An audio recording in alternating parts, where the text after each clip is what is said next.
Dans le désert le plus hostile de la planète, certains animaux ont développé des capacités qui semblent impossibles.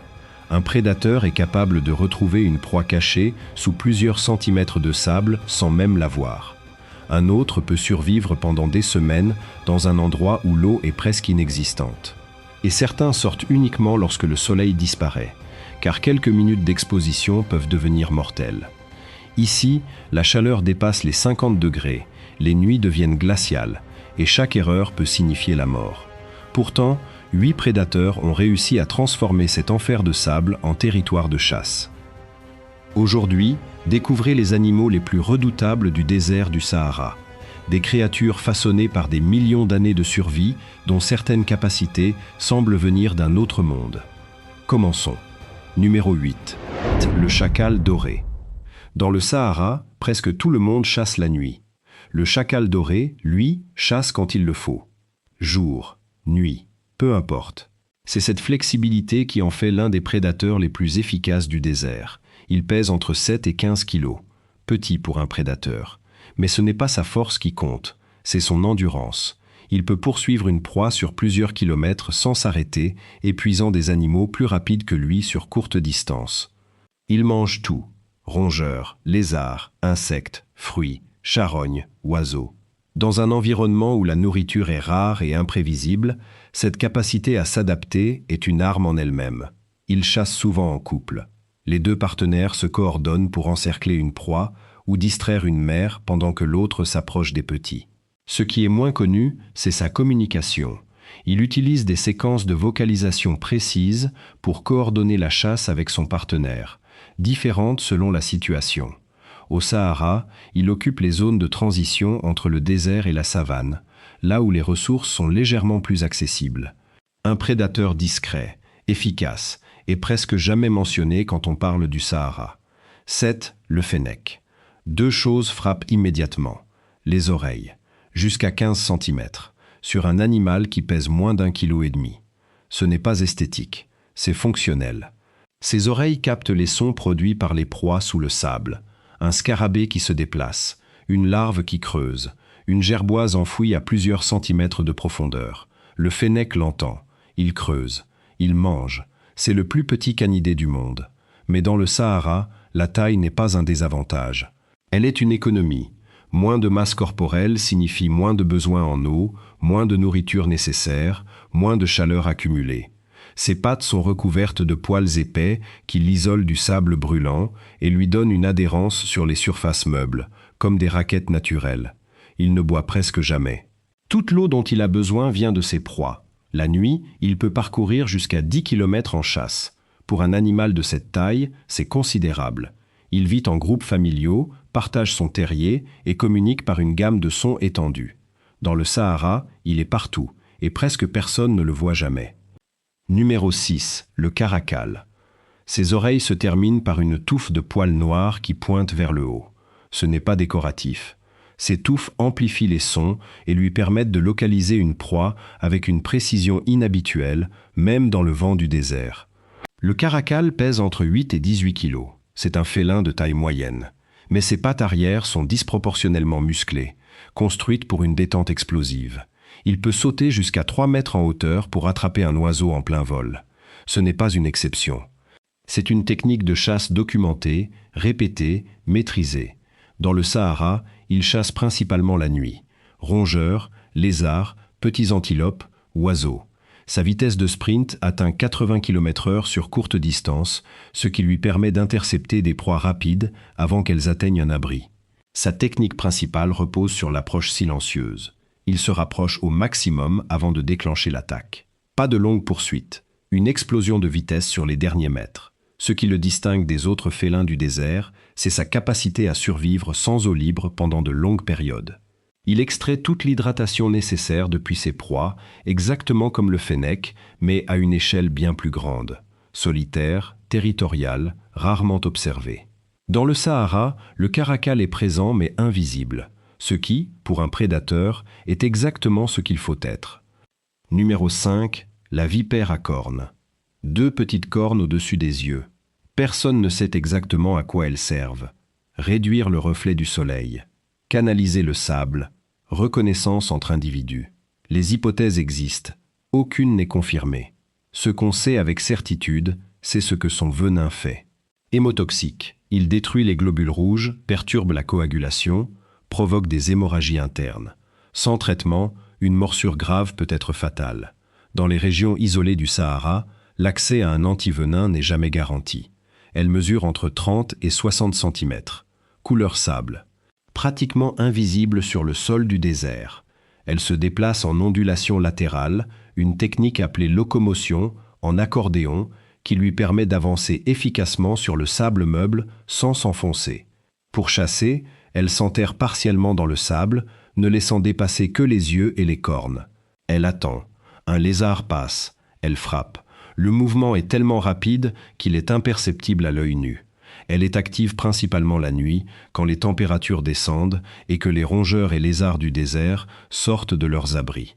Des accidents avec des humains sont régulièrement recensés dans les zones habitées en bordure du Sahara, principalement parce que personne ne la voit avant de l'avoir presque piétinée. Ce n'est pas un prédateur spectaculaire, c'est un prédateur parfait.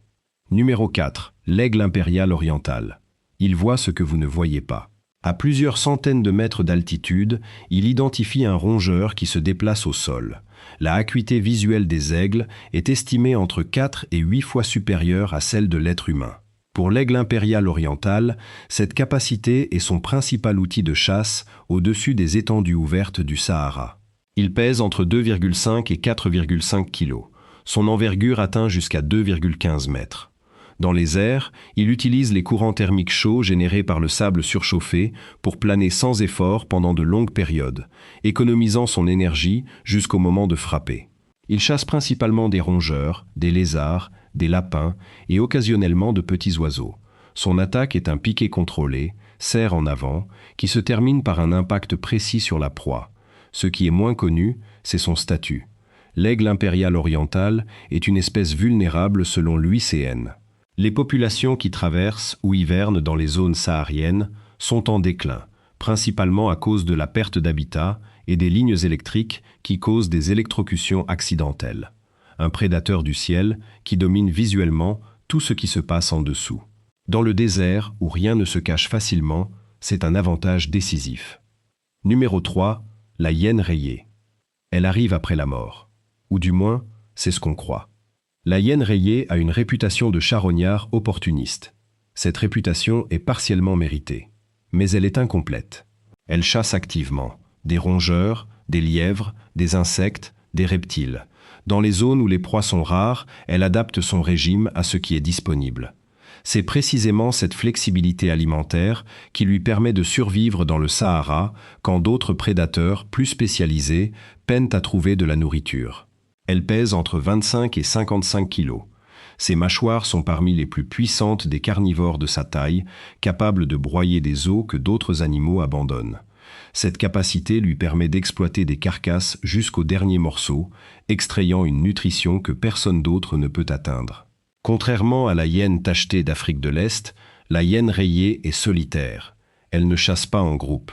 Elle opère seule, la nuit, couvrant des distances importantes à la recherche de nourriture. Son odorat est suffisamment développé pour détecter une carcasse à plusieurs kilomètres de distance. Dans le Sahara, elle occupe les zones rocheuses et les oueds, là où les abris naturels sont disponibles pour se protéger de la chaleur pendant la journée. Discrète, solitaire et bien plus capable qu'on ne l'imagine. Numéro 2. Le faucon lanier. Le désert semble vide. Pour lui, il est rempli d'opportunités. Le faucon lanier repère une proie à plusieurs centaines de mètres avant de déclencher son attaque. Il mesure entre 40 et 50 cm. Son envergure approche 1,20 m.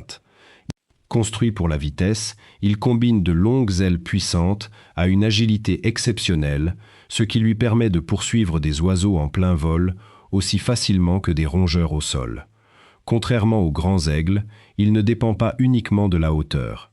Il chasse aussi près du relief, utilisant les falaises et les dunes comme couverts avant de surgir au dernier instant. Dans le Sahara, il capture principalement des pigeons sauvages, des gangas, des lézards et de petits mammifères. Son attaque dure rarement plus de quelques secondes. Une accélération, un changement brutal de direction. puis l'impact. Le faucon lanier est également capable de chasser en couple. Pendant qu'un individu pousse les oiseaux à quitter leur abri, l'autre attend au-dessus pour intercepter leur fuite. Une coordination rarement observée chez les rapaces du désert. Rapide, précis, implacable. Dans un ciel presque vide, il règne sans faire de bruit. Numéro 1. Le scorpion jaune, sous le sable. Le danger attend. Le scorpion jaune du Sahara mesure rarement plus de 10 cm. Pourtant, il possède l'un des venins les plus puissants parmi les scorpions d'Afrique du Nord. Son venin est principalement neurotoxique. Il attaque directement le système nerveux, provoquant une douleur immédiate, des spasmes musculaires et, dans les cas les plus graves, une détresse respiratoire. Pour les petits animaux du désert, une seule piqûre suffit souvent. La journée, il disparaît sous les pierres ou s'enfouit dans le sable pour échapper à une chaleur qui tuerait la plupart des autres arthropodes. La nuit, il devient un chasseur actif. Grâce aux milliers de poils sensoriels qui recouvrent ses pattes, il détecte les plus infimes vibrations du sol. Un insecte marche, un lézard approche. Il sait exactement où frapper. Ses pinces immobilisent. Son aiguillon termine le travail. Malgré sa réputation, il n'attaque presque jamais l'être humain sans raison. La plupart des piqûres surviennent lorsqu'on le touche accidentellement. Invisible, silencieux, mortel. Dans le Sahara, il n'est peut-être pas le plus grand prédateur. Mais c'est certainement l'un de ceux qu'il vaut mieux ne jamais rencontrer. Le Sahara est vraiment l'un des endroits les plus fascinants de la planète. Et croyez-moi, ce désert cache encore bien d'autres secrets que nous explorerons ensemble. Si cette vidéo vous a plu, laissez un like, abonnez-vous à la chaîne et activez les notifications pour ne manquer aucun de nos prochains documentaires. Et dites-moi en commentaire, lequel de ces prédateurs vous a le plus impressionné. À très bientôt pour une nouvelle aventure.